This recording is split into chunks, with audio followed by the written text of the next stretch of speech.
Ora viva, muito bom dia a todos, aqui aos nossos oradores que já vou apresentar, mas sobretudo a quem está a ver-nos em casa ou no local de trabalho. Estamos a iniciar a Semana da Ciência e da Tecnologia, que acontece sempre, todos os anos, nesta altura em novembro, e é a semana que tem dentro o dia 24 de novembro, que é o Dia Nacional da Cultura Científica. Portanto, amanhã, não esqueçam, estamos em festa também, porque é o Dia Nacional da Cultura Científica. Mas organizámos um conjunto de debates para esta semana, são curtinhos, e eu vou demorar muito pouco tempo na minha apresentação, porque não quero tirar tempo aos oradores. São debates rápidos, de 1 hora, sempre entre o meio-dia e a 1. Mas chamámos-lhe debates Covid, porque não? De facto, não vamos falar de Covid, ou pelo menos não muito, mas existe um elefante na sala. Existe, e nós não podemos ignorar essa presença e esta situação que vivemos. Até temos aqui um Covid, este é muito inofensivo, mas representa, é uma representação do vírus, do Covid, porque temos uma exposição no pavilhão do conhecimento, viral, e temos lá muitos destes.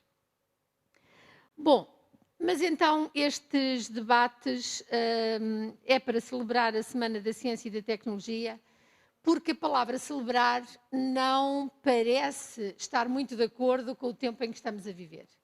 Mas a verdade é que não podemos deixar de a usar neste contexto de desafio que vivemos.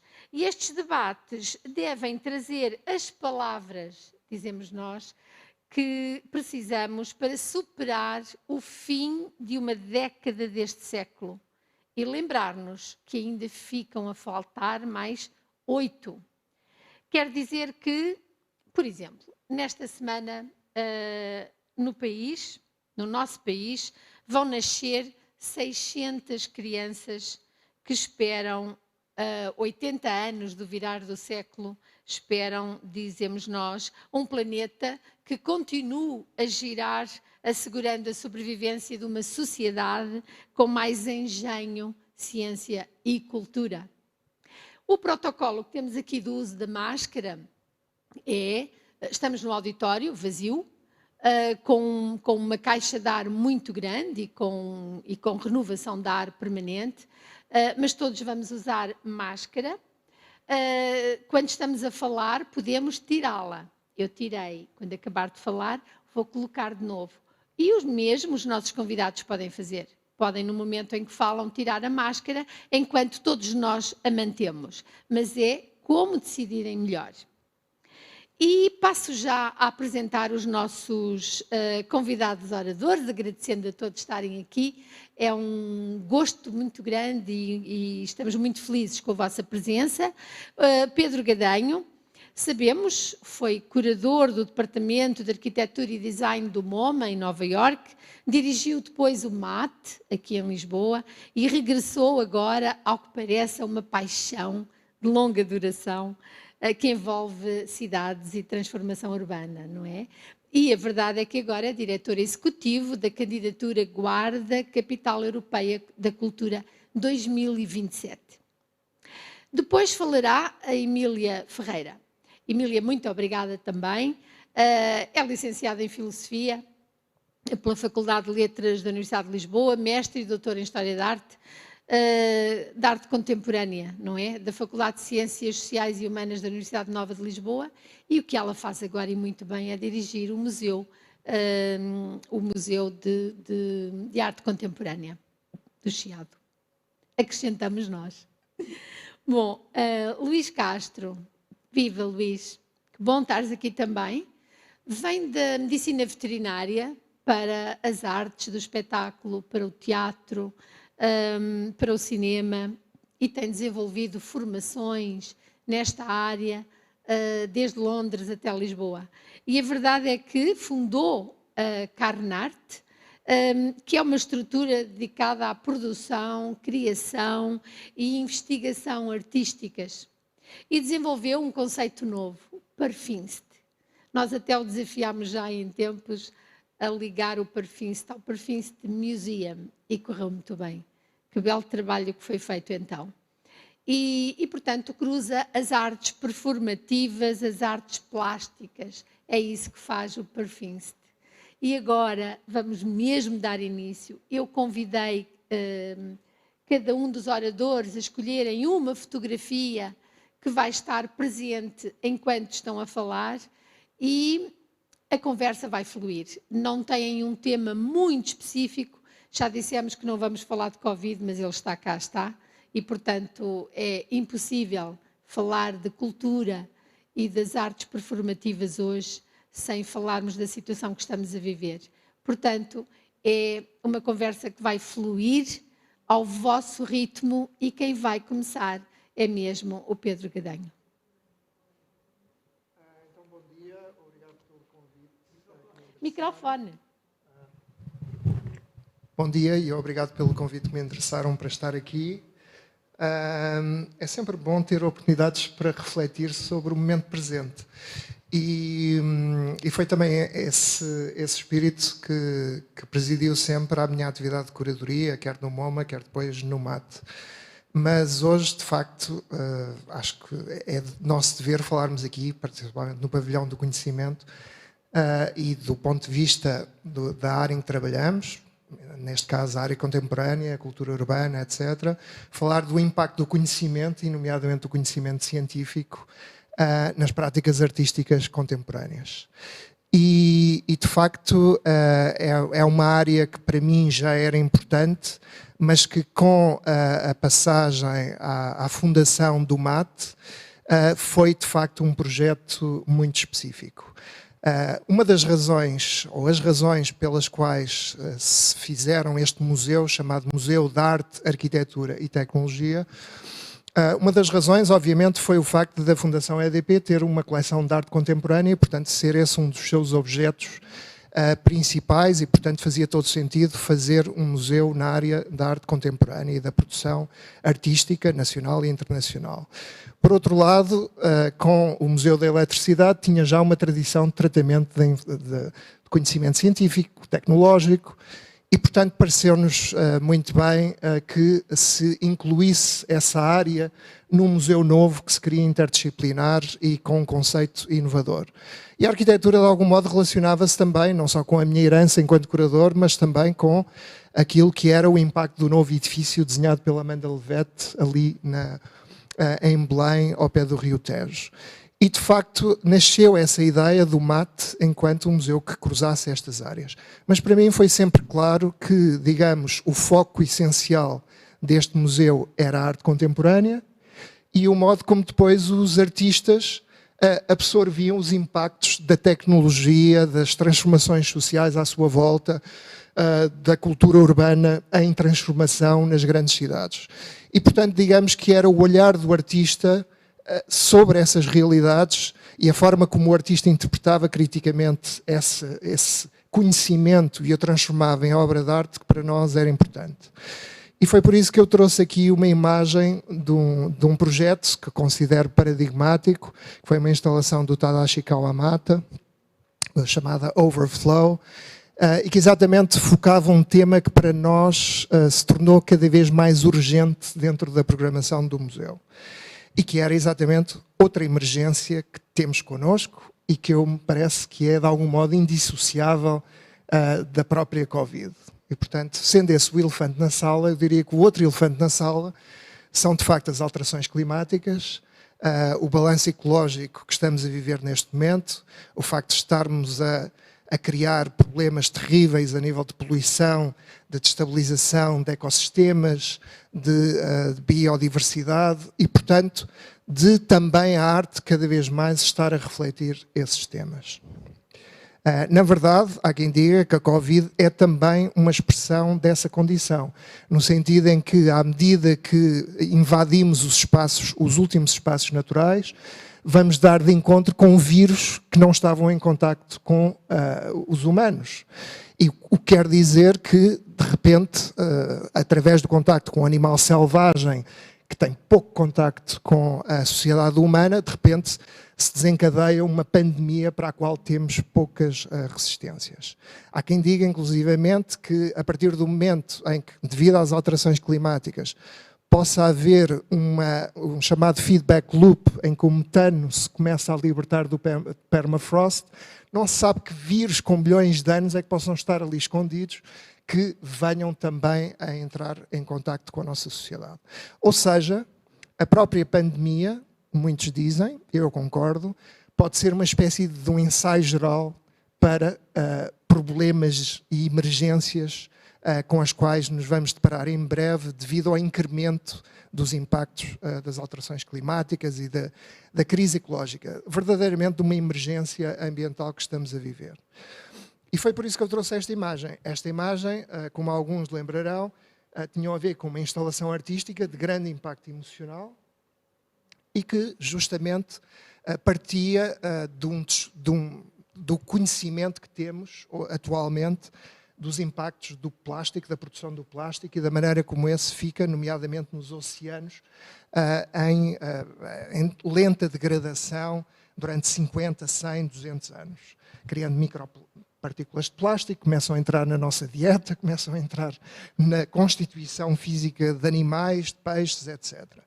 E foi esse o desafio que lançámos ao artista, Tadashi Kawamata, um artista japonês, que costuma trabalhar com detritos urbanos e fazer instalações de grande escala, que aqui, estando ele numa cidade costeira, que também é afetada por esse problema, que ele trabalhasse com essa matéria, trabalhasse com esse conhecimento.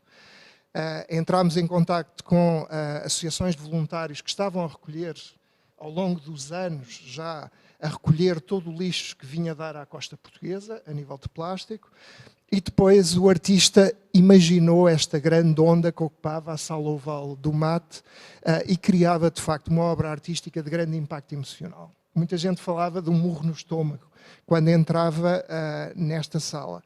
E isso é o papel da arte, também essa questão de, a partir daquilo que temos do conhecimento científico e que sabemos do conhecimento científico, dos desenvolvimentos tecnológicos, dos impactos positivos ou negativos do conhecimento, da tecnologia e da ciência, a partir daí conseguir transmitir e comunicar também ao público mais geral o que é que realmente se está a passar de outras formas que não sejam só através da informação científica. E, portanto, concluo por aí, para deixar lugar à conversa. Parece-me que nós temos aqui várias emergências possíveis e potenciais com as quais devemos lidar e, de facto, a arte contemporânea tem cada vez mais lidado diretamente com essas questões, tentando expressar aquilo que se está a passar e tentando comunicar de outras formas, com impacto emocional, aquilo que são os conhecimentos que a ciência neste momento domina já com uma clareza, eu diria, bastante gritante e assustadora. Até apetecia, obrigada Pedro Gadanho, até apetecia era começar já a discutir a partir do que acabou de dizer. Lembro-me também da afirmação do secretário-geral da ONU, António Guterres, que disse que a maior pandemia está aí a chegar, já está instalada e que tem a ver com as alterações climáticas, é verdade. Portanto, é de certeza que quem nos está a seguir por YouTube, onde estamos a transmitir esta emissão em direto, já deve estar a tirar notas, porque as vossas perguntas vão ser muito bem-vindas daqui a pouco. Emília Ferreira, agora o palco é teu. Muito obrigada. Obrigada, Rosalia, pelo convite. Bom, na sequência destas questões que o Pedro levantou, as coisas todas se encadeiam, não é?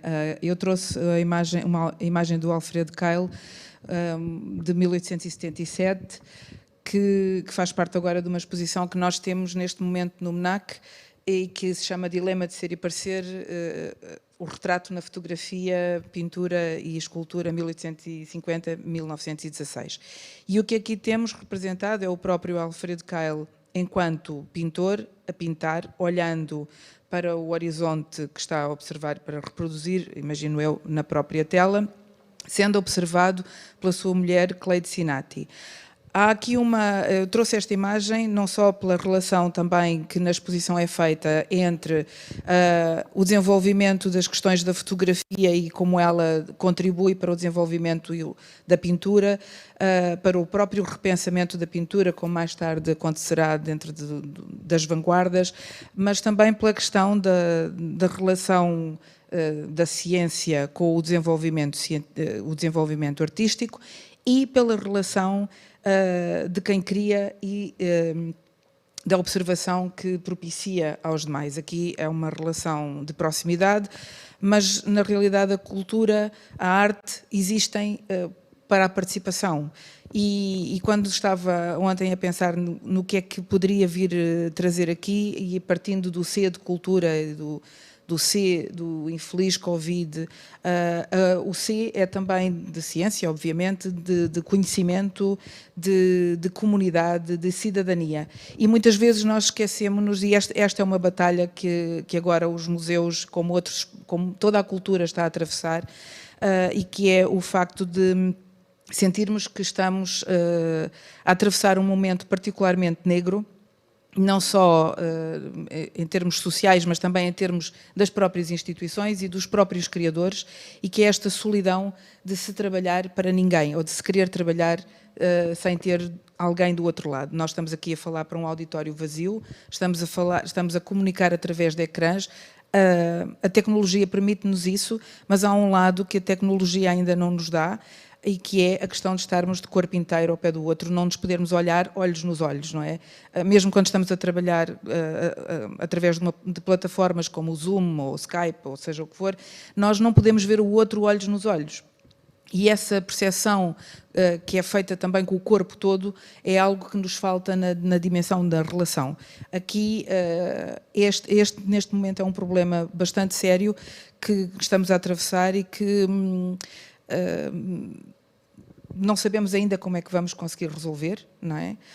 Não sabemos ainda como é que vamos voltar a atrair as pessoas para esse diálogo de proximidade. Mas também uma coisa que não poderia deixar de dizer é que muitas vezes se lê nos comentários vamos restringir-nos agora ao essencial. Mas o essencial é a cultura. A cultura faz parte dessa essência, porque sem a cultura nós não somos humanos. E, portanto, essa questão central de a cultura, e a cultura é uma coisa muito vasta, a cultura é a arte nas suas mais diversas expressões, música, artes visuais, literatura, etc. A cultura é a ciência, a cultura é o que comemos, a cultura é o modo como nos relacionamos com o outro, a cultura é tudo aquilo que nós somos. E por isso é que eu quis fazer esta relação de C de cultura com o C de cidadania, porque sem a cultura, de facto, nós não existimos. E queria só deixar esta linha de pensamento, porque me está a assustar muito a forma como se parece ponderar a descartabilidade dos agentes culturais, dos criadores, como se os pudéssemos pôr em espera, e daqui a alguns tempos, quando precisarmos deles, talvez voltemos. Não, nós precisamos deles agora. Eu queria só contar uma história que me anima aos dias mais negros, e que é uma história que vem também do século XIX. Nos meados para a última parte do século XIX, em Londres, quando se ponderou num determinado momento mudar a National Gallery para uma zona então periférica da cidade, que era South Kensington, por causa do fog que estava a sujar as obras, que tinham que ser limpas, todos os verões, fez-se um inquérito a algumas populações de operários que trabalhavam na zona. E uma das empresas que foi contactada propiciou uma série de informação, e descobriu-se com essa informação que os operários dessa empresa iam por média por ano à National Gallery 11 vezes a seguir ao trabalho para limpar a alma. E perante isso a National Gallery decidiu permanecer no local, no centro da cidade, porque entre a preservação das obras, que é algo que todos nós nos museus temos que ponderar, entre a preservação das obras e a sua comunicação e o seu serviço público, optou pelo segundo. Durante a Segunda Guerra Mundial, as obras tinham sido retiradas por causa dos bombardeamentos, e a população de Londres soube que tinha sido comprada uma tela do Rembrandt. e exigiu vê-la na cidade, porque disse na altura, em tempos de guerra, a arte é mais necessária do que nunca. E até ela voltou, esteve lá um mês, e a partir daí, durante toda a Segunda Guerra, houve sempre uma obra em exposição durante um mês na National Gallery.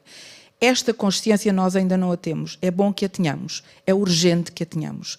Em tempos de guerra, e isto é uma guerra, nós precisamos da arte, precisamos da cultura mais do que nunca. Era sobre isto que eu queria falar. Obrigada. São pontos para nós falarmos, refletirmos. De facto, as pessoas e os lugares onde as pessoas estão contam muito, não é?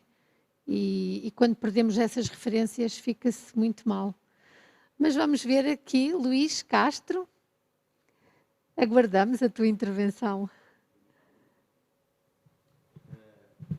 Começar por agradecer, Rosalia, o convite, cumprimentar os oradores convidados.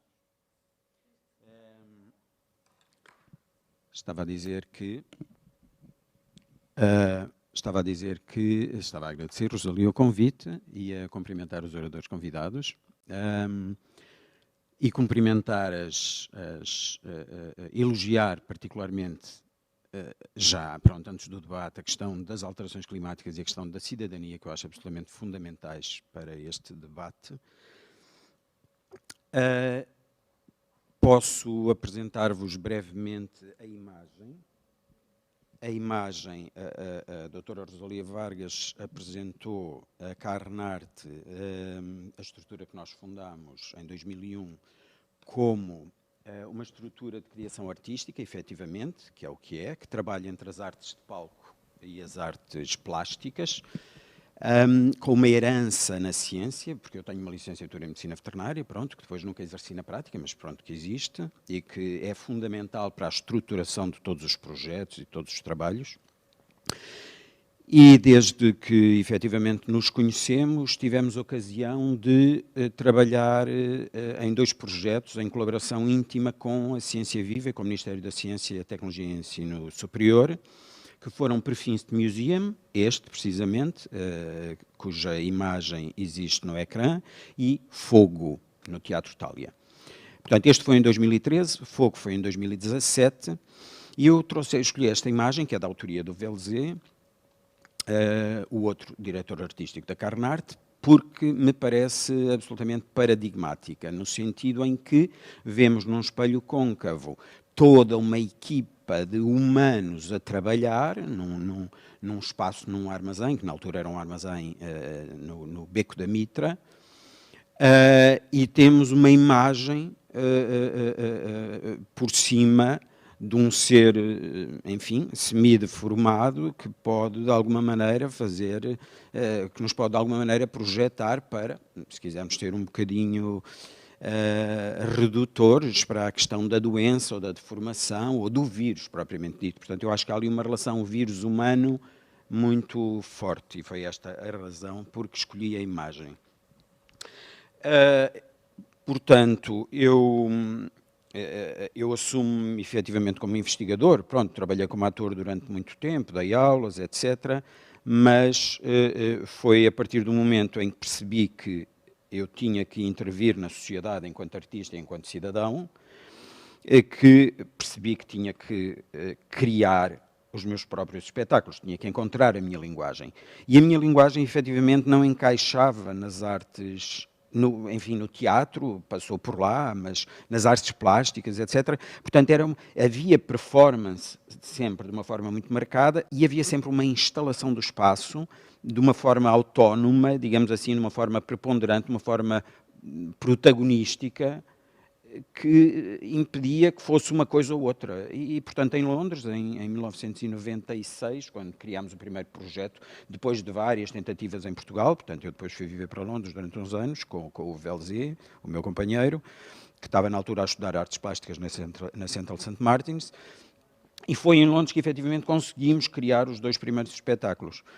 E Combe, o primeiro, que recebeu este nome pelo passar a pente fino, porque o público era obrigado a passar o espaço a pente fino para conseguir perceber o que se passava, e como já foi um trabalho que efetivamente cruzou, portanto, tinha atores, tinha pessoas de vídeo, tinha artistas plásticos, tinha pessoas das ciências, tinha uma veterinária a trabalhar, que tinha sido minha colega no curso, tinha imensa, portanto, eram 9 performers, e tinha uma instalação muito, muito marcada de relação com objetos, ou seja, as pessoas dedicavam-se aos objetos de tal maneira que praticamente esqueciam o público envolvente e, portanto, eu não sabia como é que havia de apresentar aquilo, não podia ser performance, não podia ser teatro, nem teatro-dança, que na altura se fazia muito, embora também tivesse movimento, e, portanto, acabámos por lhe chamar a Performance Installation Piece, a Performance Installation Show, que era uma coisa muito difícil de comunicar, Performance Installation, uma coisa imensa, então resolvemos cortar as 4 primeiras letras de cada uma das palavras, perf, inst,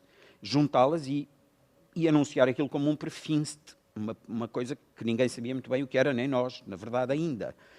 E foi este o germen, efetivamente, do conceito que, a partir daí, se cimentou e se desenvolveu, portanto, com o retorno a Portugal. Os primeiros projetos foram mais na área do teatro, porque foram exigências feitas até pelos programadores, porque eu vinha do teatro, de alguma maneira, não queriam muitas coisas experimentais lá de Londres, como disseram na altura no CCB, e portanto, pegámos em texto e começámos a trabalhar a partir do texto. E fomos fugindo dele. Inevitavelmente, ao longo dos tempos, fomos-nos afastando e os projetos foram ficando cada vez mais cruzados, cada vez mais artes plásticas, e hoje em dia praticamente não têm texto. Portanto, cruzamos sempre a dramaturgia de objetos com a dramaturgia de textos, e hoje em dia praticamente é a dramaturgia de objetos o preponderante da nossa criação. O último dos espetáculos, Bobo, que foi feito propositadamente em linha, é paradigmático desse trabalho. Mas, passando esta grande introdução, digamos assim, eu acho que o que é fundamental no papel da cultura na sociedade de hoje tem um bocadinho a ver com, portanto, tentei perceber um bocadinho o que a pequena sinopse enfim, da conversa poderia sugerir, e acho que o que é fundamental, no fundo acho que o que a cultura faz na sociedade de hoje é um bocadinho o que a cultura sempre fez ao longo dos tempos em qualquer sociedade, portanto, a expressão de um eu, singular ou coletivo, um meio efetivo de ajuste e confronto com o mundo, a realização de sonhos, e aproveito para citar o Raul Brandão no seu maravilhoso Humus, quando ele diz que a vida é tecida como linho, um fio de dor, um fio de ternura. Eu intrometo-lhe sempre um fio de sonho. Foi o que me perdeu. E eu acho que é esta coisa dos sonhos com objetivos tenazes, lutadores, que nos fazem perder para nos encontrarmos, e viva a Flor Bela Espanca, é o fundamental de tudo isto. Os sonhos que intervêm por uma sociedade melhor. E pronto, nós na Carnarte, na pequena sinopse que existe sobre o que é a Carnarte no nosso site, fala precisamente disso, valores tradicionais em vias de extinção, minorias sociais, direitos de animais, problemas ambientais, globalização, etc., são algumas das temáticas que ao coletivo interessa abordar numa perspectiva de arte interativa e interventiva. Portanto, eu acho que o papel fundamental da cultura hoje será o da intervenção por um mundo melhor. Aquilo que quer o Pedro, quer a Emília já referiram. E quando falo de um mundo melhor, refiro não só a uma humanidade mais realizada, ancorada no direito à diferença e ao diferente, mas sobretudo à Terra, ao planeta, enquanto sustentabilidade, recusa de especismos, de extinções em massa, de alterações climáticas. Eu acho que é absolutamente fundamental que a cultura trabalhe nesse sentido. Portanto, fiquei tão sensibilizado em relação à contribuição do Pedro para este painel, para esta discussão. Não me quero alongar muito, mas se calhar já estou a fazê-lo, mas só para rematar aqui um bocadinho o que a Emília disse. Quando nós, o ano passado, participámos no World Cultural Cities Forum, organizado pela Câmara Municipal de Lisboa, com enfim, responsáveis de vários centros do mundo, um italiano contou-me uma história muito simpática, que me lembrou essa da Tate, da National Gallery, que é... Milão estava arrasada com a guerra e o presidente da Câmara, na altura, cujo nome me falha agora, o primeiro edifício que ele quis restaurar foi o La Scala de Milão.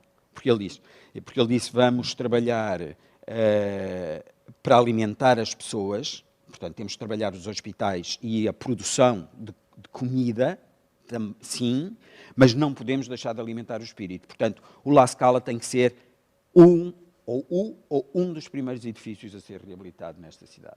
Eu achei isso maravilhoso. Se calhar fico-me por aqui.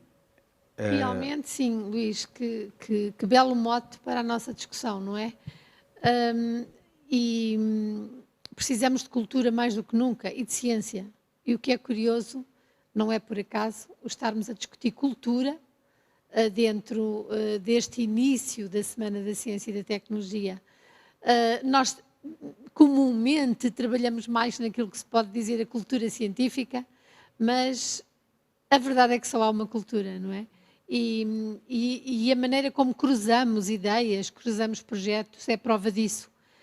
E antes de passarmos a perguntas que nos cheguem do público, de facto, entre nós, entre os oradores convidados, mais do que entre mim própria também, que sugestões concretas é que vêm agora no vosso dia-a-dia, no vosso pensar no trabalho, no vosso agir no trabalho? Os projetos atuais que têm em mão são muito interventivos, têm uma faceta mais interventiva do que outrora tinham? Em que ponto é que estamos, Pedro?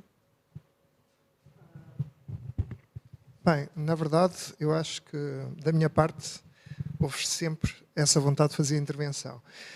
Aliás, de algum modo, o meu desapontamento com os museus foi o facto dos museus serem plataformas ainda assim relativamente limitadas para se lançar debates sociais mais abrangentes. Limitadas porque lentas? Não, limitadas porque ainda há às vezes uma relação entre o público e o museu que não é a relação mais aberta.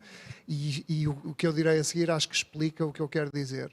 Foi quando surgiu o desafio de dirigir esta candidatura da Guarda e toda uma região da Beira Interior à Capital Europeia da Cultura, aquilo que me atraiu e que eu achei muitíssimo interessante foi o facto de estarem 17 municípios sentados à mesa e haver ali a possibilidade de uma transformação urbana efetiva à custa de um projeto cultural. Ou seja, a possibilidade de lançar esses debates numa escala que vai para além da sala e da galeria do museu. E é nesse sentido que, inclusivamente, foi possível endereçar questões que já me estavam a preocupar, que já referi aqui, e que são comuns aos nossos discursos, felizmente, e que era exatamente esta questão da emergência, neste caso a emergência climática, que foi o tema que também propus para o cerne da discussão de uma capital europeia da cultura em 2027, precisamente porque em 2027 esses sinais serão muito mais evidentes. Felizmente, penso eu, estaremos já longe desta epidemia ou desta pandemia e já estaremos, se calhar, a lidar novamente com outros problemas que estavam em cima da mesa.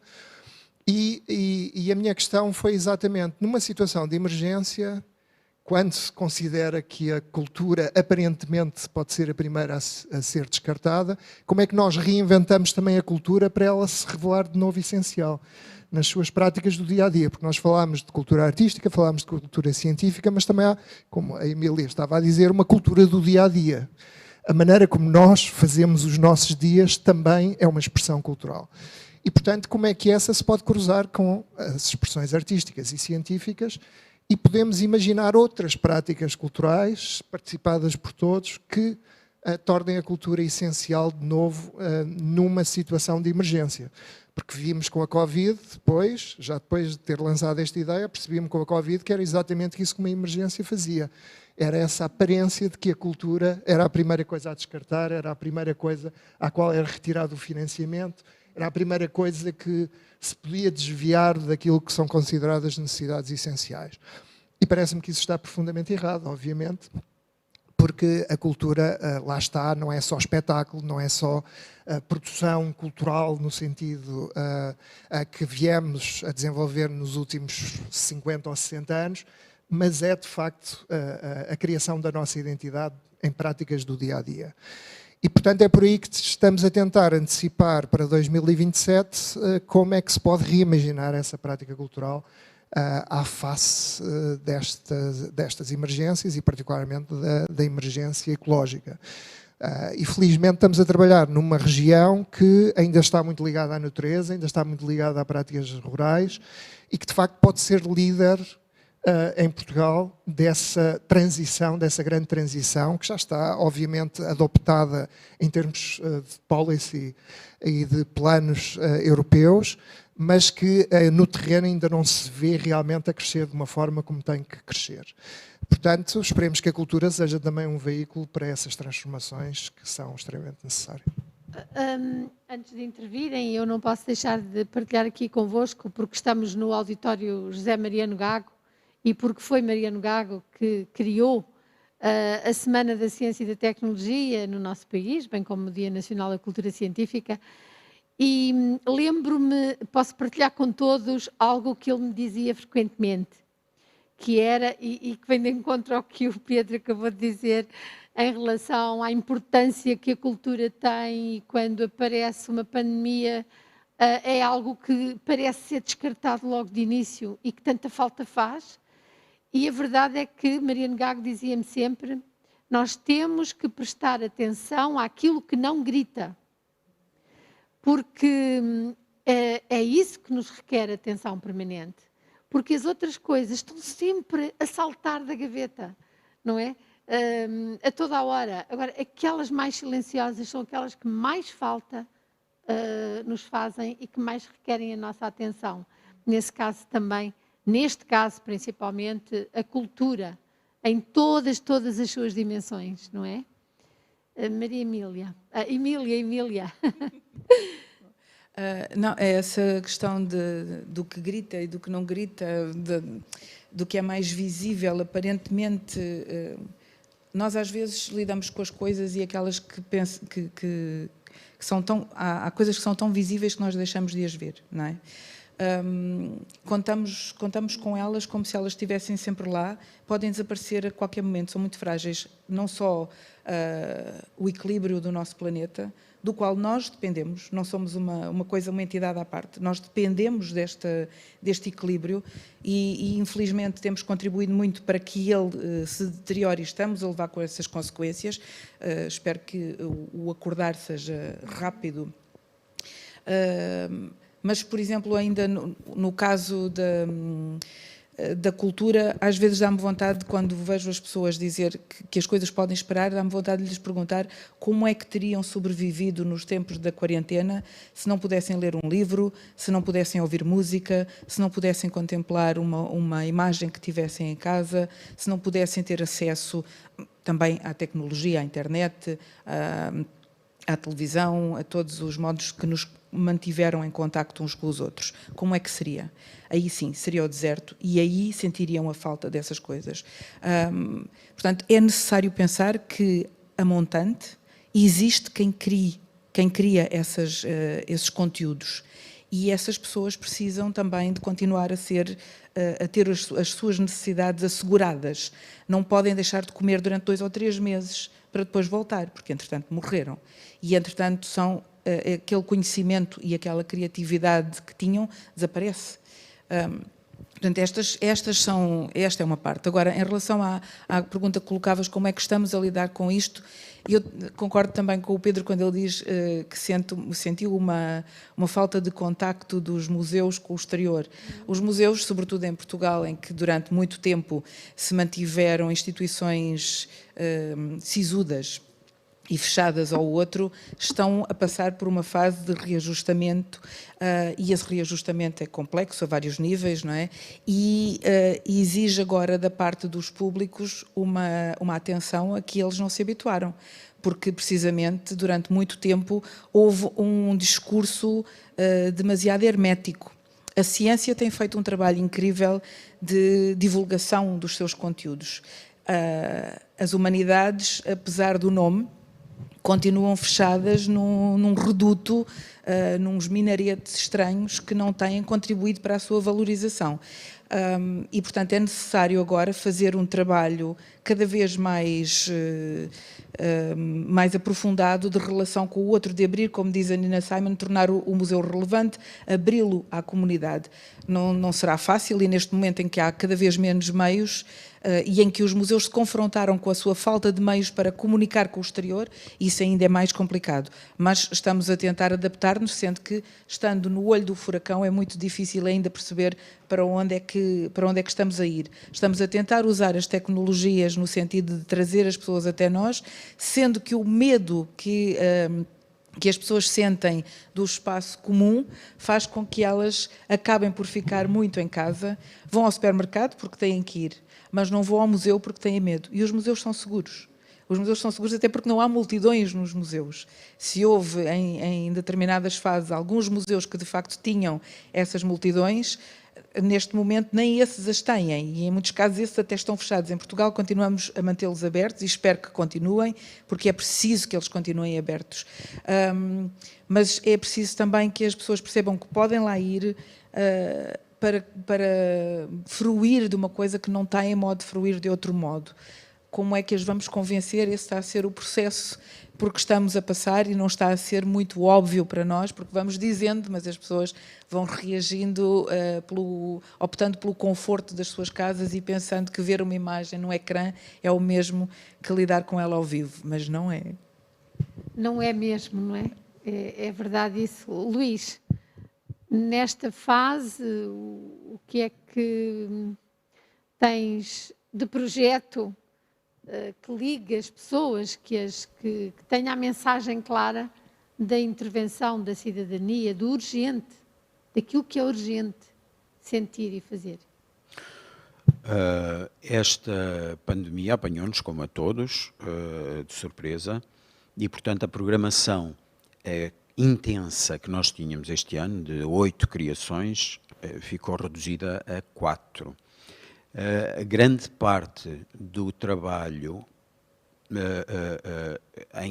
em que tivemos que nos focar, em que nos pudemos focar, foi o trabalho do Centro de Documentação, do arquivo, da ficha de investigação, da musealização, ou museografia, digamos, dizendo melhor, do Gabinete de Curiosidades, portanto, que é o espaço em Belém onde funciona, onde existe a Carnarte, e que tem uma coleção de objetos naturais e, sobretudo, naturais muito, muito especial. E, portanto, foi nessa perspectiva que estivemos a trabalhar, com a preocupação de organizar um espólio que tem em si essa preocupação de intervir. Todos os projetos criados são sempre sobre uma temática que é uma temática fraturante, de alguma maneira. E portanto, parece-nos fundamental que isso fique registado, que exista em arquivo, que as fotografias, enfim, criámos um novo site, que vai ser lançado brevemente, e, portanto, onde tudo estará muito, muito, muito organizado e esquematizado, e partilhamos e tentamos partilhar online todas as preocupações que são, ou viver, enfim, partilhar, viver. As preocupações que são as dos artistas em Portugal hoje. Efetivamente, a situação é muito complicada. Há pessoas a viver muito mal e os financiamentos, enfim, O famoso 1% para a cultura parece mais longe do que nunca, não é? 0,23, quer dizer, portanto, estamos muito longe desse patamar, e há pessoas, efetivamente, a passar muito mal. Aliás, há pessoas a passar muito mal na cultura, como há pessoas a passar muito mal em todas as áreas, não é? Pronto, mas os artistas, como é um coletivo de precariedade por excelência, não é? Portanto, os trabalhos, não há, é muito raro haver-se um contrato de trabalho a tempo indeterminado, quer dizer, são normalmente prestações de serviços, são efetivamente uma das classes profissionais mais atingidas, e é preciso que o poder tenha especial atenção a isto também, neste apagar de fogos geral a que esta pandemia obriga, que olhe efetivamente para esta, que é uma área também muito... É verdade, Luís. Estamos a receber perguntas do público, e há aqui uma que pergunta: quando regressarmos todos à rua, vamos encontrar o mesmo tipo de propostas culturais? Parece que as pessoas têm mesmo vontade de serem desafiadas, confrontadas com algo diferente mesmo na área cultural. Será que vamos encontrar as mesmas propostas culturais? Presumimos que o mundo não vai ficar do avesso mesmo, mas é uma pergunta do público. Pois, eu pessoalmente, se me permitem, acho que de todo isso será possível. Quer dizer, continuarão a existir as artes plásticas, os museus, etc., as peças físicas maravilhosas, de que nós gostamos de usufruir, mas a nível das artes performativas, por exemplo, eu acho que esta obrigatoriedade da transmissão online vai criar caminhos muito especiais e muito desafiantes. Sim, e Emília? Posso lançar uma provocação? É claro, sim, concordo com o Luís, há sempre coisas que permanecem e há coisas que irão mudar. É normal, é sempre assim. Agora, eu devolveria uma pergunta a essa pessoa, que é: está disposta essa pessoa a mudar a sua atitude perante a cultura? E estou a fazer esta pergunta sem conhecer a pessoa, obviamente, mas estaremos nós dispostos, pondo a coisa de uma forma mais simpática, como sociedade, a assumir que para que a cultura se transforme é preciso que nós nos envolvamos de outro modo com ela, porque nós continuamos a assumir que há muita coisa que pode ser facultada graciosamente, gratuitamente. E enquanto não estivermos disponíveis também para pagar pela cultura, como pagamos por um televisor, ou como pagamos pela tecnologia, por exemplo, estaremos disponíveis para pagar pela cultura aquilo que os criadores precisam de ter para conseguir criar mais e melhor com boas condições? Ou continuaremos à espera que ela nos caia do céu gratuitamente para depois nos podermos queixar de que não a temos quando tudo falta precisamente a quem a cria? E essa era uma pergunta que eu gostava de fazer. Pergunta importante, sim. Pedro, vai ser tudo igual, diferente? Há novas propostas? Eu concordo com o Luís que certamente que esta alteração tecnológica vai levar a propostas inovadoras, vai haver respostas. Nós, inclusive, estamos a pensar nisso já em projetos para 2027, em que é quase inevitável aproveitar aquilo que ficou como herança deste momento. Porque há aqui heranças positivas. Por exemplo, eu, como me via muito no circuito das conferências, de repente parou tudo. Mas quando retomar, se calhar muitas retomarão já com uma presença à distância, o que até acaba por não ser mau, porque ecologicamente era bastante grave estas permanentes deslocações para fazermos uma prestação de 10 minutos ou 15 minutos aqui e ali. Portanto, acho que essas até é bom que passem para este registro online e que surjam, obviamente, hipóteses de outro tipo de inovações. Agora, considero que, lá está, também se deixa de haver investimento em certos custos que eram muito presentes na produção cultural, nomeadamente as viagens, os transportes de peças, etc., que realmente seria bom que se inventassem novos meios para que esses custos fossem desviados para os artistas e para aqueles que contribuem com as suas ideias, e até para as novas propostas culturais, não é? Porque há uma outra pergunta do público que, falando da presença à distância, que de facto é isso que se está a viver muito, pergunta se nós estamos a tornar-nos menos inclusivos. Eu avanço já, que ainda estou com o microfone na mão, para dizer que, curiosamente, os públicos em geral, eu diria, para este tipo de eventos aumentaram, porque não haveria deslocação de 200 ou 300 pessoas a este evento numa hora de almoço num dia de semana, mas se calhar vai ser visto por 300 ou 400 ou 500 ou 1000 pessoas. E isso foi um fator que mudou e que, obviamente, traz inclusividade, porque se calhar até pessoas que tinham dificuldade em aceder ao evento, agora, à distância de um clique, podem pelo menos ter essa percepção. Agora é de facto real e verdade, como já foi dito aqui, que essa interação pessoal vai-se começar a sentir a falta dela de forma grave. Inclusive, fala-se de problemas de distúrbios psicológicos, etc., porque nós precisamos também desse contacto.